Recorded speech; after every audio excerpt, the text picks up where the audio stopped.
Hi there. In this video, I am going to share with you pronunciation of T. অর্থাৎ টি এর উচ্চারণ চারটি জায়গায় টি এর উচ্চারণ ঠ এর মতো হয়। চারটি জায়গায় টি এর উচ্চারণ ঠ এর মতো হয়। বাদবাকি অন্যান্য সকল জায়গায় টি এর উচ্চারণ হবে ট বা দ, স এরকম বিভিন্ন উচ্চারণ হয়। কিন্তু বিশেষ করে চারটি জায়গাতেই শুধুমাত্র টি এর উচ্চারণ ঠ, বাংলা ঠ এর মতো হবে। এই চারটি জায়গা কি আমি আপনাদের সাথে শেয়ার করতেছি।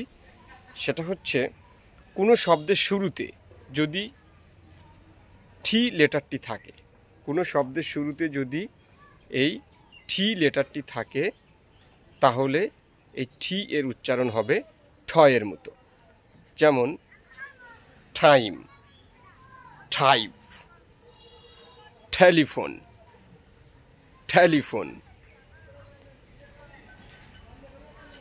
দুই নম্বর হচ্ছে কোনো শব্দের শুরুতে যদি কনসোন্যান্ট ক্লাস্টার থাকে, অর্থাৎ টি লেটারটির সাথে যদি অন্য যে কোনো কনসোন্যান্ট যুক্ত থাকে, কিন্তু শব্দের শুরুতে, মনে রাখতে হবে, তাহলে সেই ক্ষেত্রে টি এর উচ্চারণ হবে ঠ এর মতো। এই টি এর উচ্চারণ হবে ঠ এর মতো। যেমন stop, stop, star, street, train, trip, তারপরে ট্রাভেল বা ট্রাভল।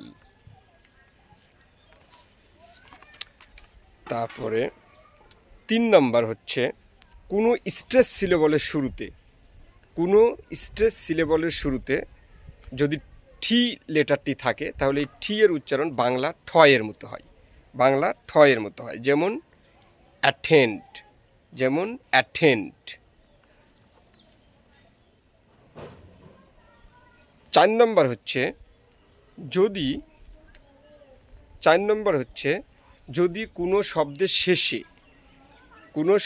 শেষে যদি টি ওয়াই একসাথে থাকে, শব্দের শেষে যদি টি ওয়াই একসাথে থাকে, তাহলে এই টি ওয়াই এর উচ্চারণ আমেরিকান অ্যাকসেন্টে, টি ওয়াই এর উচ্চারণ আমেরিকান অ্যাকসেন্টে ড এর মতো হয়, কিন্তু আমেরিকান অ্যাকসেন্টে ড এর মতো হয়, কিন্তু ব্রিটিশ অ্যাকসেন্টে এই শব্দের শেষে যদি টি ওয়াই থাকে, তাহলে টি ওয়াই এর উচ্চারণ বাংলা ঠ এর মতো হয়, বাংলা ঠ এর মতো হয়।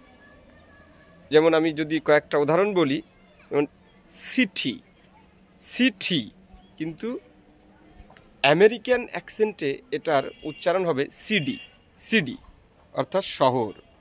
তারপরে হচ্ছে ফিটি, ফিটি, ফিটি মানে দয়া, আমেরিকান অ্যাকসেন্টে ফিডি, ফিডি।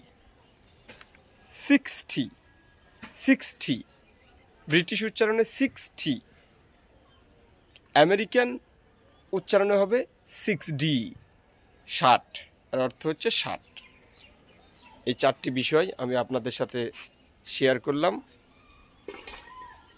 ভালো লাগলে কমেন্ট করবেন। আরও বেশি বেশি ভিডিও ইনশাল্লাহ আমি দেওয়ার চেষ্টা করব। Thank you.